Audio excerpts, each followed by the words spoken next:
La Copa América la voy a jugar, no me retiro. Copa América. এখনই অবসর নয়, জাতীয় দলের হয়ে আরো খেলতে চাই আমি, বললেন লিওনেল মেসি।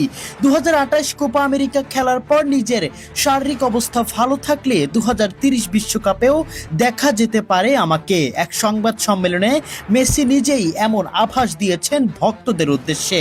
বিস্তারিত রিপোর্টে। আজ স্পেনের কাছে হেরে আর্জেন্টিনার শিরোপা জয়ের স্বপ্ন ভেঙে গেছে।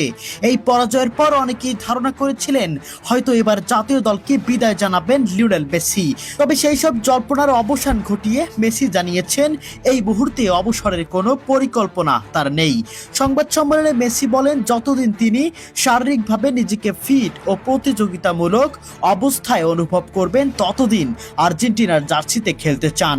তিনি ইঙ্গিত দিয়েছেন 2028 সালের কোপা আমেরিকায় খেলার ইচ্ছা রয়েছে তার, আর সেই সময়ও যদি ফিটনেস ঠিক থাকে তাহলে 2030 বিশ্বকাপেও মাঠে দেখা যেতে পারে তাকে।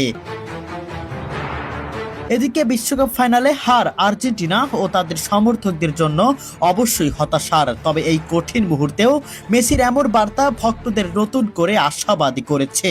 ফলে আপাতত নিশ্চিতভাবেই বলা যায় আন্তর্জাতিক ফুটবল থেকে এখনই বিদায় নিচ্ছেন না লিওনেল মেসি। তার লক্ষ্য এখনও দেশের জার্সিতে আরও কিছুদিন খেলে যাওয়া। লিওনেল মেসি এবারের বিশ্বকাপে যে পারফরমেন্স দেখিয়েছেন তাতে তার ফিটনেস বা পারফরমেন্স নিয়ে সন্দেহ করা বোকামি।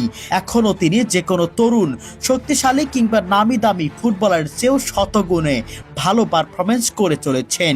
সেক্ষেত্রে মেসিকে নিয়ে 2030 বিশ্বকাপের স্বপ্ন দেখতেই পারেন আর্জেন্টিনা ও মেসি ভক্তরা। সেই সঙ্গে 2028 সালের কোপা আমেরিকাতেও দেখার অপেক্ষায় থাকবেন সমর্থকরা। প্রিয় দর্শক, আপনাদের কাছে কি মনে হয় মেসির এই সিদ্ধান্ত কতটুকু যুক্তিসম্পন্ন? এখন অবসর না নিয়ে 2028 কোপা আমেরিকা ও 2030 বিশ্বকাপ খেলা চালিয়ে যাওয়াকে মেসির ঠিক হবে? কমেন্ট বক্সে আপনাদের মন্তব্য জানিয়ে যাবেন।